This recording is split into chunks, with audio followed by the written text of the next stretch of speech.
ఏం పూలు తెంపుతున్నారమ్మా? మల్లెపూలు. ఓకే. ఏం మల్లె ఇవి? చాలా స్మెల్ ఉన్నాయి. ఆహా, సెంటు మల్లె అని కూడా అంటారు. ఓకే. సన్న జాజులు అంటారు. ఆహా, సాయంత్రం 6 గంటలకు విచ్చుకుంటాయి పూలు. ఓకే. మంచి వాసన, మా ఇంట్లో ఇల్లంతా వాసనే, కాలనీ అంతా వాసనే. స్మెల్ చాలా వస్తుంది కదా. పూలు కూడా చాలా ఉన్నాయి, మొగ్గలు చాలా ఉన్నాయి మొగ్గలు. జయ, రోజు తెంపుతావా పూలు?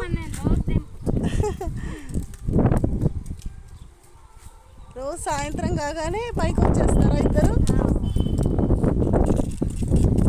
ఆహా, మంచి గాలి, మంచి వాసన, ప్రశాంతంగా ఉంది. మీరు చాలా లక్కీ, ఈ మంచి సువాసనలలో మంచి ఎన్విరాన్మెంట్లో ఉంటున్నారు. మంచిది అని ఈ వాసన పూలు తెంపడము చేయడం కూడా చాలా మంచిది అని చెప్పేసి. అవును, న్యాచురల్ స్మెల్స్, పూలవి, పళ్ళవి, మంచి అట్మాస్ఫియర్ బాగుంది.